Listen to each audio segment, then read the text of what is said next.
हरिषय नमः। ओम सतनाम साखी साखी शिवोहम। जय श्री कृष्ण। जय जय भगत प्रेमियों, अज जी जेका एकादशी आहे उन एकादशी जो नालो आहे पाप मोचनी एकादशी।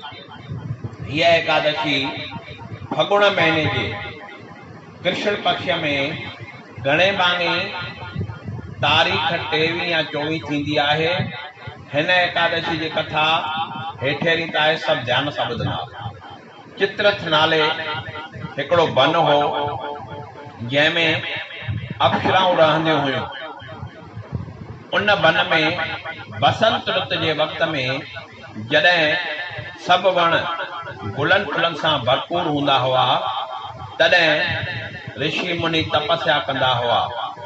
उन वन में मेधावी नाले महामुनि रहंदो हो। हिकिड़ी मंज गोशा नाले अप्सरा उन मुनीअ जी तपस्या में भंग करण लाइ कुटिया जे ॿाहिरां भी करे गानो बजानो करण लगी। मुनि महाराज उन अप्सरा ते मोहित थी पियो ऐं हिन खां शंकर भगवान जी भक्ति भुलिजी वई ऐं हू काम मस्ती करे हिन सां कुड़पड़ा कम करण लॻो।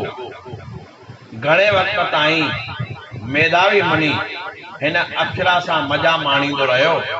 नेठ हिकु ॾींहुं मुनीअ खे वीचार आयो त हाय, ही मां छा कयो।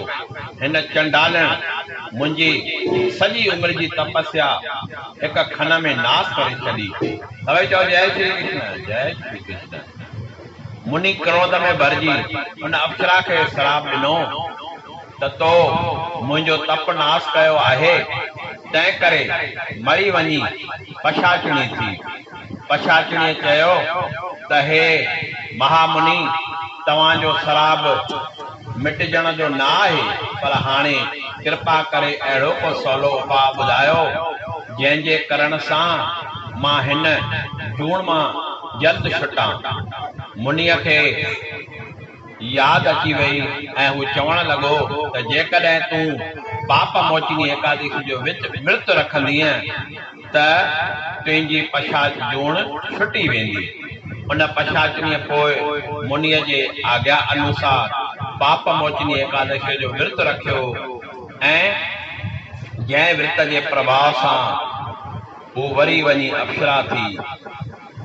ऐं मुनि बि पाप मोचनी एकादशी जो उपवास रखियो, जंहिं विर्त जे रखण सां हिन जा सभु पाप नाश थी विया ऐं हू अॻे वांगुरु उत्तम गतिअ खे प्राप्त थियो। हीअ एकादशी पछाच जूण खे नाश करण वारी आहे।